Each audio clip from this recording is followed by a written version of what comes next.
Well, kids, every so often in an athlete's or a performer's life, they're not feeling well. They're sick as shit. But they find a way to get up off the mat and do something amazing, something transcendent, something you're not expecting them to do. Give you a performance that sends you home in awe. Kirk Gibson, Willis Reed, Michael Jordan, the flu game. These are all examples of that. And today, during this very NXT review, we're going to learn one thing. Dead on Dave is not those fucking guys.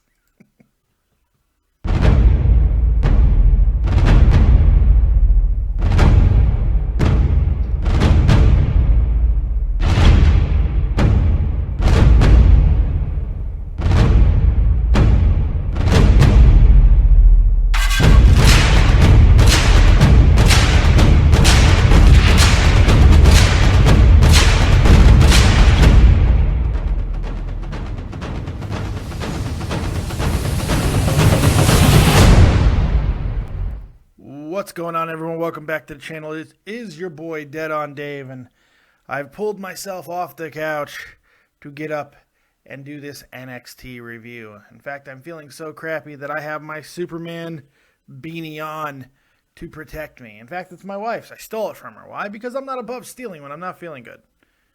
She'll let me borrow it. It's okay. But we are here for your NXT review.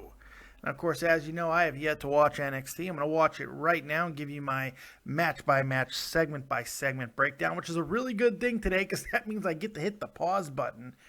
And I'm going to need that today because I feel absolutely awful. Horrible. I'm going to try to make the SmackDown review live tonight. We'll see if that works out. The way I feel, I cannot make no promises. I'm just going to get through this NXT review and give you all the copiousness that I can possibly muster. And then we'll take it from there. So here we go. NXT review. No gilding the lily today, kids. I'm going to give you everything I got, but I'm going to try not to puke on the microphone. That's what I'm going to really try to do. If I get through this without puking on this microphone, I'll be a happy guy. I consider it a win. All right, let's get right to it, man. NXT copious review. Here we go. 8.5 minutes in, and we got our first match conclusion. We have Emma starting off the show against Shazza. Yes, another Australian woman wrestler. She kind of looks like Alexa Bliss used to look like, but Alexa Bliss was hotter. But Shazza is a very accomplished wrestler. In fact, they made note that Emma's final match in Australia was against Shazza. And they really made this match about how Emma's changed and how that intimidation that Asuka gave her at the last takeover may have really flipped that switch for good for Emma, because she definitely looked like a different Emma tonight. She was very aggressive. She beat on a former friend, whatever, somebody that she knows very well. She beat the living hell out of this girl. It was pretty sweet. She did a really good job of it too, man. I thought the match went over really well. Thought it was a lot of fun to watch overall. It wasn't all that bad. Shazza got the crap kicked out of her. It wasn't a epic confrontation by any stretch of the imagination, but it was good. It told a story. It served a purpose. It proved a point, and I think that's all they really wanted out of that match tonight, and that's what they did. They furthered the storyline. Emma is not afraid of Asuka, but we'll see how that stands up when Asuka's standing in front of her. All right, so there you go. One segment down. I haven't died yet. I'm drinking juice now, which... yeah, I don't drink. I'm drinking out of a Trek cup. Ooh, Uhura. I'm drinking out of Uhura. Quick geek question: do you prefer her as Uhura or Gamora from Guardians of the Galaxy? I want to know. All right, well there you go. Let's get back to it. Let's see what's next on NXT. Yeah, it's gonna be one of those type of shows. Get used to it. Here we go. NXT. Boom. 10 minutes, 30 seconds in, and we got a nice little recap from last week with James Storm and his debut. And he did a nice little interview with, Tom Phillips in the back. It was great. He kind of rambled a little bit, but that's kind of what James Storm does. That's okay, though. If you don't like it, sorry about your damn luck. Just as he said.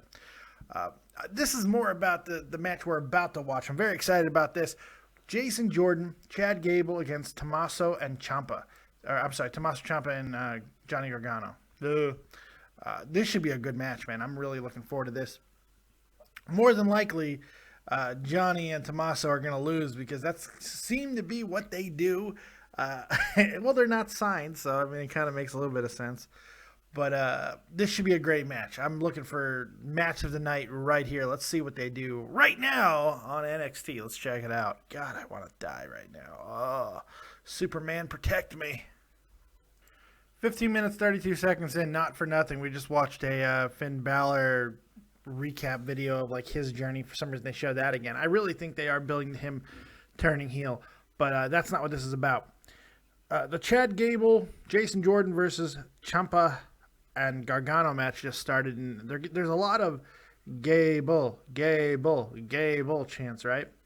Well, my worry is that what if somebody, Kevin Dunn, in the WWE, Kevin Dunn, somebody like that gets to hear this, and they just think that they're chanting out an idea. They're not chanting Gable. Maybe they're chanting Gable, like Gable Dempsey. Oh, no. That joke was better in my head. I failed. That joke was better in my head, but I don't edit, so there we go. There you go. You got a terrible joke by Dead on Dave, the sick Dead on Dave. Told you I wasn't Jordan. There we go. Back to the match. Let's watch this match, and hopefully it is good. 28 and a half minutes in, and my mind is absolutely blown right now. Not only was that definitely going to go down as match of the night, Jason Jordan, Chad Gable versus Ciampa and Gargano. I think it might have been one of the top 5 tag team matches I've seen all year. It was freaking phenomenal. I mean, really, the storytelling in it was great. What I mean by storytelling, for those of you who probably like, what do you mean wrestling telling a story? I think what's important and what gets lost about wrestling, it's a violent ballet. And when you go to the ballet, you're watching essentially a play without words. And you're doing the same thing in wrestling in a lot of ways, but there's violence and there's just a lot of brutality and physicality and athleticism, just like there is in the ballet. So when you see these guys in the ring, you'll notice most matches are not the same. Like you might think, oh, there's a beginning, there's a middle, there's an end, there's a pinfall, there's people coming back. But how they do it? Do they sell different injuries throughout the match? Is it a story of somebody getting beaten up and then coming back? Is there a domination story by one part of it? Is one tag team partner carrying the other? You know, there's so many other things that go on during a wrestling match, and that's what I mean by telling a story, and that's what I think that NXT does better than any other wrestling organization on the planet right now. Yes, I mean that. But for this match, we could talk about Ciampa and Gargano because they deserve a lot to be talked about because they're fantastic in what they do. But this match is about Jordan and Gable, maybe even more specifically Gable. Chad Gable may be on the verge of being the next Daniel Bryan. Now, that might seem like a very big statement, but I'm not sure if it's that far-fetched. This guy is getting more and more over every single time that you see him because his wrestling, he might be the best technical wrestler in the game right now. Technical wrestling, the infusion of amateur and the new pro style, I don't know if I've seen any better at the moment. Chad Gable is absolutely phenomenal. His technique is brilliant. It's flawless. His body language, his facial expressions, everything he does is superb. It's great. They are having so much fun, him and Jordan right now. They talk to each other throughout the match. Jordan hands off an arm bar to Gable, and Gable says, thank you. It's hysterical. Everything is so good, but it's the wrestling. And these two teams came out and absolutely killed it. Gargano and Ciampa really hit some very, very unique moves, some high-impact maneuvers. It was a lot of fun. Jordan is just a ball of intensity and athleticism. I think he's a major star in this business as well. But that might be a while in the making for Jordan and Gable. But they are tag team stars right this second. And if WWE was smart, if NXT was smart, whatever, they need to get the belts on these guys. They need to make them the most dominant tag team NXT has ever seen.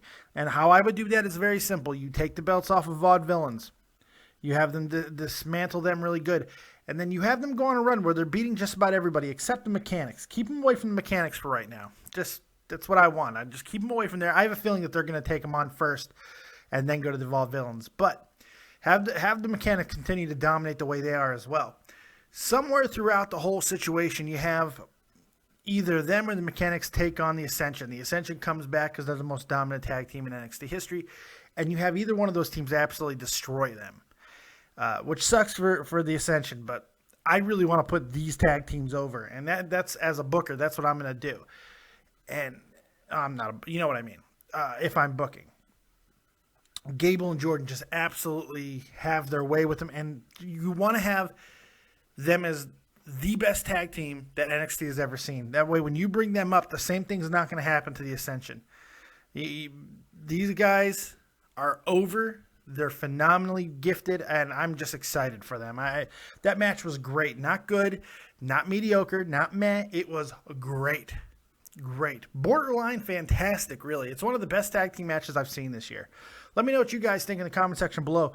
Do you agree with me, or am I out on the moon here? As I want to know. Also, make sure you like the video. Subscribe to the channel if you have to do it. We're well over 1,500 subs now. We're on our march to 1,600. So make sure you're a part of that revolution here on YouTube. And just show the fat man a little bit of love. All right? I really appreciate it. So let's get back to it and see what is next for NXT. Here we go. 31 and a half minutes in, Nia Jax about to come out for her match, and the first thing I'm noticing, we haven't watched the match yet, taking on this Kaylee Ray chick, and wow, they have listened. They changed the costume of Nia Jax, so that blue thing that she was wearing was horrendous. They went to a more slimming looking black design, which I think works for her much, much better. Obviously, there's going to be comparisons to Awesome Kong, to Karma, but I really do like this outfit a lot better. It works better for her. That blue was damn. All right, so let's see how she destroys this tiny little toothpick of a redhead wrestler, because this is going to get ugly really quick. Let's see what Nia Jax does in her second match on NXT. Here we go. 35-54. Here's the only thing we learned about Nia Jax in this match is she has a long way to go. Look, I'm not blaming her for a lot of the slop that we saw. Kaylee didn't really seem to really know what she was doing with a wrestler like Nia Jax, to be completely honest. There's nothing wrong with the match. It wasn't horrendous or anything, but she's going to have issues. Nia needs to be in there with the right type of people, or they just need to, like when she is in there with these little tiny toothpick of women, they need to just have her squash them, because having a real wrestling match with these women is just not going to work. I'm worried a little bit about Nia Jax's athleticism. Judging off that, she takes a long time getting off the mat.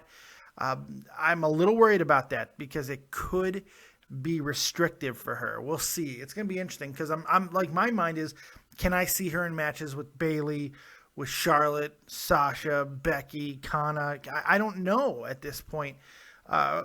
So long road for Nia Jax. Long road, but you know what? I'm willing to walk it because I like her. I like her a lot. I think she brings a lot to the table. She's got a great look. She can be very dominant. I think they just have to rethink about how they're booking her and how they're having her wrestle. But we'll see. That's an argument for another day. She's victorious. She cleans the shit out of her teeth with that toothpick of a redheaded woman that she had to fight there. Kaylee, Ray, whatever. So there you go. Let's get back to it and see what is next on NXT. Here we go. 39 minutes in, we were about to get a return match between Enzo and Cass versus Dash and Dawson. Of course, that match does not happen as Cass and Enzo are coming out. They get blindsided by Dash and Dawson, who just take Cass's leg apart. So they go with the attack angle. And WWE.com has already released a statement, that Cass is hurt and blah, blah, blah. He's going to be out for a little while. We'll see. Should be interesting. And exactly why they did this injury right off now. We'll see what it builds to in the future. Is this the end of Cass and Enzo on NXT? We're going to find out really soon, hopefully. I don't know. This is a weird one to me. But hey, they're trying to get Dash and Dawson over, and I guess this is one way of doing it. So let's see where that goes, and let's get back to NXT. I'm starting to fade, boys. Oh, I am not feeling well. Oh, shit. I'm just trying to get through this now. We got about, 20 minutes left of NXT. I think I'm going to get through this. Let's soldier through, shall we? Here we go. 40 minutes in. My soon-to-be Bonnie to my Clyde, Alexa Bliss, out with her boys. I forgot their goddamn names. Blake and Murphy. They do a little backstage interview with Tom Phillips. They challenge Bayley to a 6-person tag. Of course, her and her boys versus Bayley and any 2 people that they can figure out to put in there with her. So my question to you guys is, who is going to be Bayley's partners? Is it going to be somebody towards the top of the division? Will it be the Vaudevillains, which is the easiest way to go? Or they go a little bit more free thinking? There's people who work with her, like, mindset kind of. Like, I could see the Hype Brothers, but I don't really like that matchup very well. So it's going to be interesting to see where they go. Jordan and Gable would be awesome, but Blake and Murphy aren't really, I don't know. It's so weird because Blake and Murphy are not really at the top of the tag team division right now. They're actually going down the ladder if you think about it. So this is an interesting one, but we'll see what Bayley decides to do. Let's get back to NXT, see what's next. So there we have it, the end of the show. Mercifully for me, I'm dying here. But Joe and Tyler Breeze have a pretty damn good match. It started off really slow. Tyler Breeze working that style of match. He always works this, especially against the bigger guys. So that was to expected to be seen. But it built over the course of the match, and it was really good, I thought. I thought it was a very solid match. Nothing epic, but the ending was very good. I loved the transition from a roll-up to the coquina clutch to get Tyler Breeze to tap out. I thought that was really interesting. We've seen it before, but it's just cool. Tyler begrudgingly had to give up.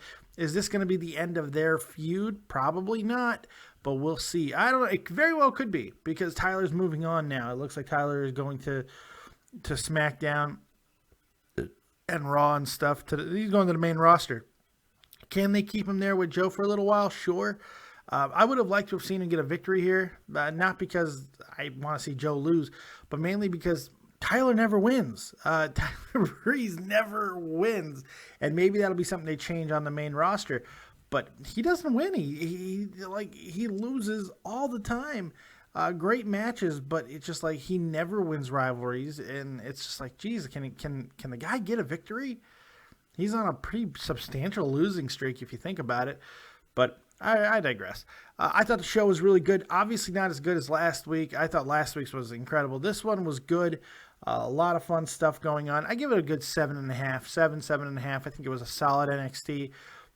It kind of went downhill after Jordan and Gable. That match was not only match of the night, but probably match of the week right there with that fatal 4-way on Raw. Really, really happy with it. I thought NXT was very entertaining. It got me through. I'm sick as hell. So I'm going to go rest, kids, and we'll see if I do the SmackDown review tonight live. If not, you'll be getting another one of these just like this tomorrow. Look for the link. If I put it up, that means I'm doing it. If not, that means I'm dead. So I appreciate you guys. Make sure you share this video, like it, send it around. Let everybody know that the big, copious fat man is coming up the ass of the YouTube wrestling community. This is it. This is the face of the best review on YouTube right here. Doesn't get any better. You can't see my finger very well. Let me bring it up. Right here is the face. It's a beautiful face. God, I'm sick. All right. Thank you guys very much. I hope you enjoyed it. Let me know in the comment section below what your favorite match of the night was, what your least favorite match of the night was, all that good stuff, your rating, all that stuff. Hit me up on Twitter at ThatOnDaveV. Of course, hit me up on Facebook as well. And anywhere else you can find the copious fat man. Go check out t-shirts from deadondave.spreadshirt.com. We got all kinds of new gear there, including the Po Honey on Yo Titty shirt. It's great. It's an old inside joke. Well, not inside joke. It's an old joke from times of forgotten age, but still, it's a pretty cool shirt nonetheless. Also, check out all the other cool stuff that we have there, hoodies and other stuff. Make sure you support the channel. And if you want to support the channel in a more direct way, you can go ahead right into the description box of this video and donate. Donate to the channel. Give the copious fat man a tip if you like what he does. Other than that, thank you guys very much. Check out White Death Graphics, White Death davidgraphics@gmail.com. If you like the graphics that you see, everything is done by Sal, the copious graphics guru. So if you like what he does, you like what he's done to the channel, go check him out. White Death at Gmail. White Death Graphic at Gmail. There you go. Thank you guys very much. We'll see you next time. Like, subscribe, and share. And as always, if you don't have talent, have talented friends. We'll see you next time. Keep it copious. Peace.